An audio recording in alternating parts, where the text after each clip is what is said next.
The blade flashed, a silver arc slicing through the morning mist. Anne Boleyn's head fell to the tower green, her dark eyes wide open, staring into eternity as the crowd gasped, a collective breath caught in the chill of May 19th, 1536. Blood pooled on the straw, crimson against the grey stones of the Tower of London, its metallic tang sharp in the air. Her lips, some swore, twitched as if to speak one final defiance. The French swordsman from Calais, his face hidden, stepped back, his work done in a single stroke. No axe for Anne, no clumsy butchery.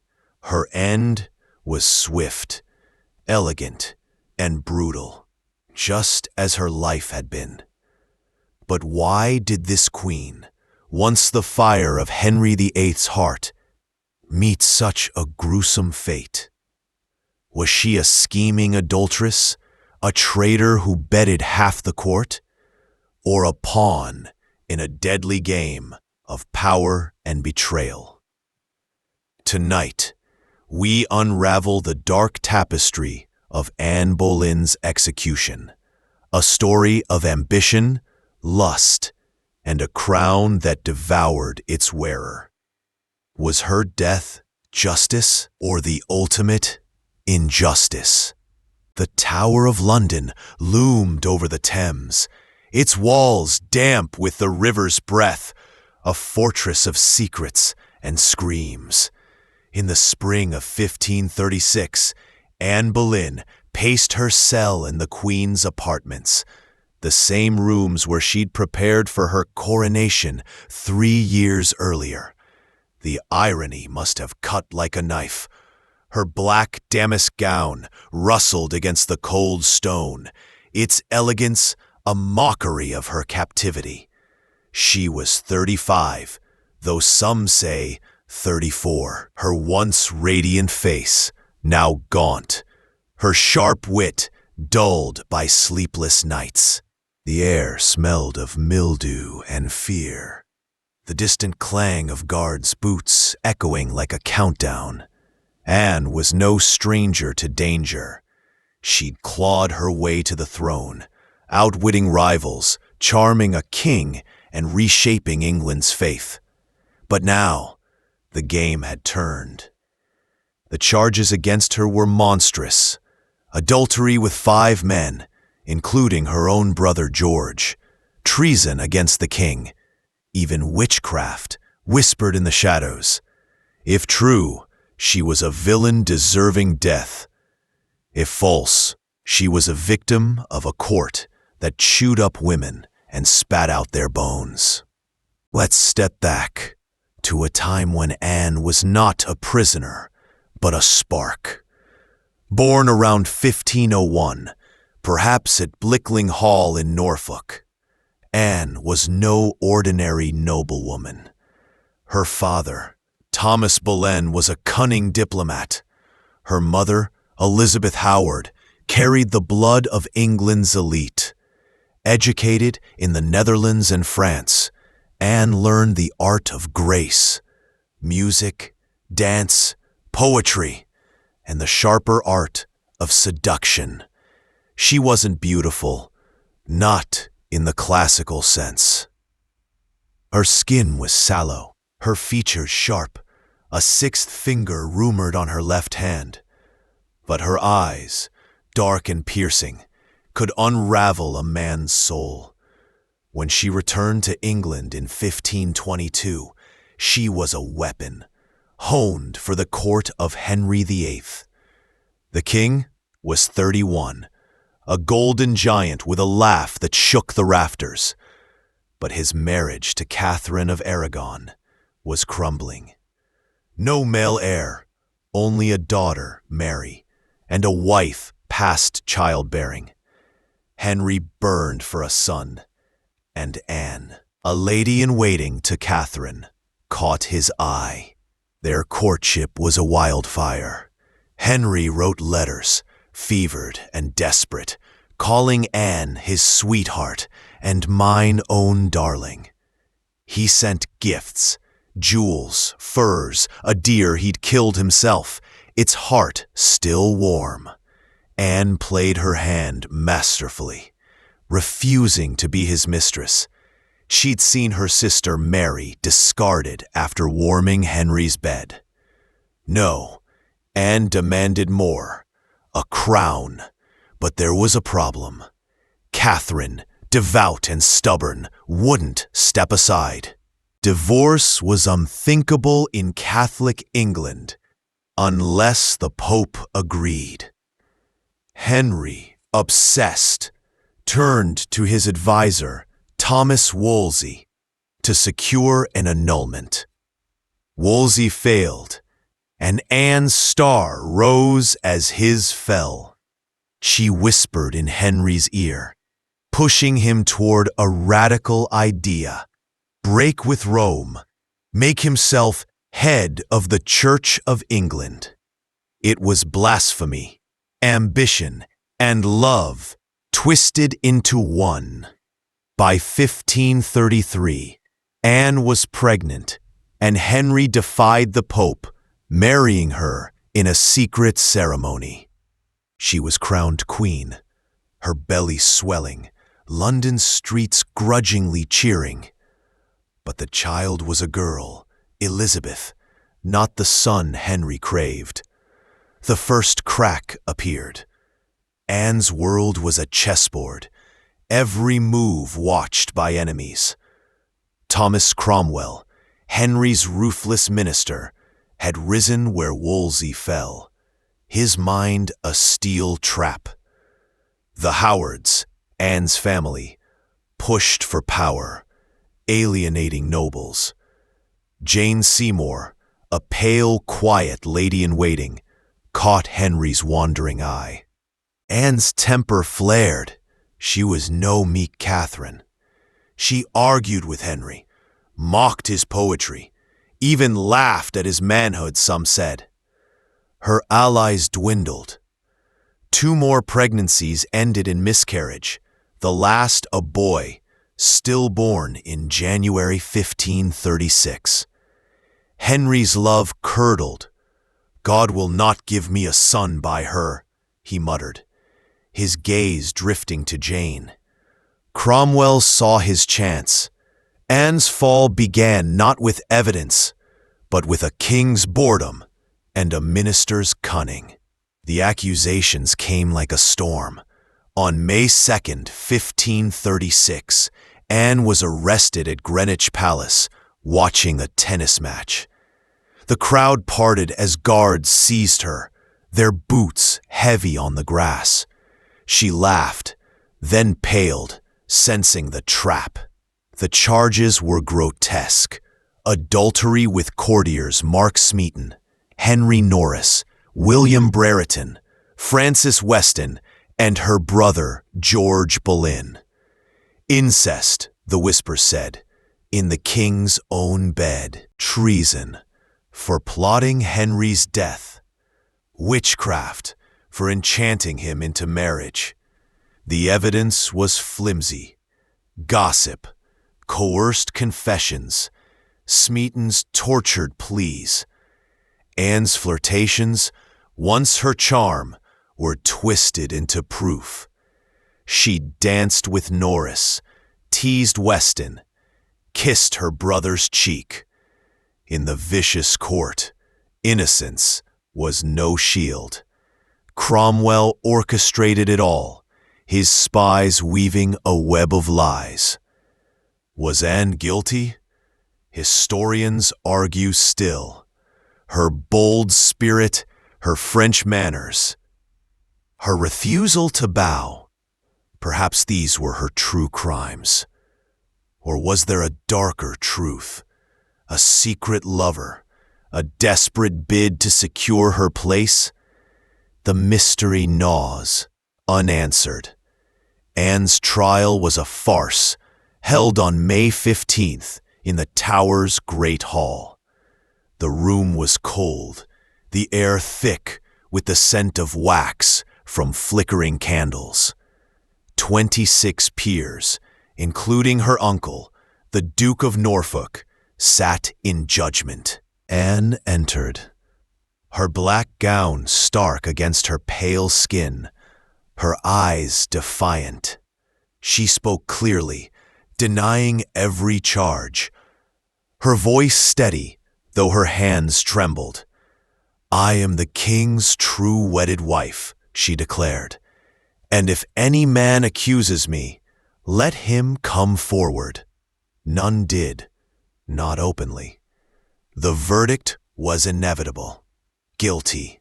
Norfolk's voice cracked as he sentenced her to death by burning or beheading, at the king's pleasure. Anne laughed, a sharp, bitter sound. "He will have me burned," she said later, "for he fears my tongue." But Henry, absent, chose mercy of a sort, a swordsman, not an axe. The executioner from Calais was summoned, his fee a small fortune, paid before Anne's blood cooled. In her cell, Anne swung between despair and defiance. She prayed, her fingers tracing a rosary, though she'd championed reform. She joked, calling herself Queen Anne Lackhead. She wept, thinking of Elizabeth, not yet 3, now motherless. Did she hope for a reprieve? Rumors swirled of a secret deal, confess, and Henry might exile her to a nunnery. Some say she wrote him, begging mercy, the letter lost or burned. Others whisper of a final meeting, Henry's shadow in her cell, his silence colder than stone. No reprieve came. Henry was at Whitehall, planning his wedding to Jane Seymour, his laughter echoing while Anne counted her hours. The court moved on, her ladies-in-waiting reassigned, her jewels redistributed. Anne Boleyn, once England's obsession, was already a ghost. The morning of May 19 dawned gray, the tower's ravens croaking as if sensing death. Anne rose early, her gown chosen with care, black damask, a crimson kirtle beneath, a nod to martyrdom. Her hair was bound under a coif, her neck bare, slender, a little neck, she'd once laughed. She walked to the scaffold, her steps light, the straw crunching underfoot. The crowd was small, nobles not commoners, Henry's orders. Her ladies, weeping, followed. The swordsman waited, his blade hidden in the straw, a French longsword, thin and wickedly sharp. Anne climbed the scaffold, her breath visible in the chill. She turned to the crowd, her voice clear, carrying over the Thames murmur. "Good Christian people, I am come hither to die, for according to the law, I am judged to death, and therefore I will speak nothing against it." She praised Henry, calling him a good, gentle, and sovereign lord. Was it fear, or a calculated plea to protect Elizabeth? She asked for prayers, then knelt, her lips moving in a final psalm. No block. She refused one, her neck exposed, but queen to the end. The swordsman struck as she prayed, the blade so swift she didn't flinch. Her head fell with a thud, blood spraying the scaffold. Her eyes, some swore, blinking once, twice, before stilling. Her ladies wrapped her body in a cloth, no coffin provided, and carried her to the chapel of St. Peter ad Vincula, her grave a shallow pit beneath the altar. The crowd dispersed. whispers trailing like smoke. Henry, miles away, heard the cannon signaling her death and rode to Jane, his new bride. By evening, they were betrothed.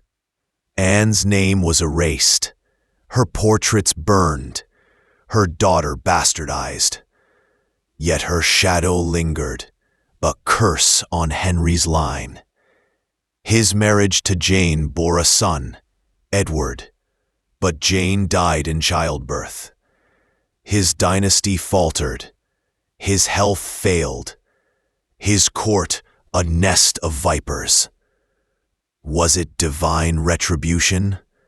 Anne's ghost, laughing from the grave? What drove this tragedy? Henry's desperation for a son was the spark, but the fire was political. Cromwell needed a scapegoat to secure his power. The Howards, a warning to curb their ambition. Anne's enemies, Norfolk, Suffolk, even Catherine's daughter Mary, saw her as a heretic, a whore, a threat to tradition.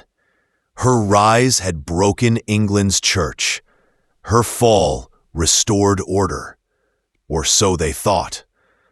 But at what cost? Anne's psychological state in those final days is a puzzle. Her defiance suggests pride, her prayers, faith, her laughter, a shield against terror. Perhaps she knew her guilt or innocence mattered little. Her fate was sealed when Henry's love died. The charges, likely fabricated, reflect a deeper truth. Women who challenged men's power paid in blood. Anne's wit, her charm, her ambition. The mystery deepens with whispers of the unseen. Did Anne make a deal? A confession traded for a nunnery, only to be betrayed? Was her marriage cursed? As some said, her stillborn son a sign of God's wrath? Her brother's trial, her lover's deaths, were they collateral in Cromwell's game? Or did a grain of truth fuel the lies? We'll never know. The records are sparse, the witnesses biased, the truth buried with Anne's bones. Her execution wasn't just a death, it was a spectacle, a warning to queens, to women, to anyone who dared rise too high. The Tower Green, soaked in her blood, became a stage for England's darkest dramas.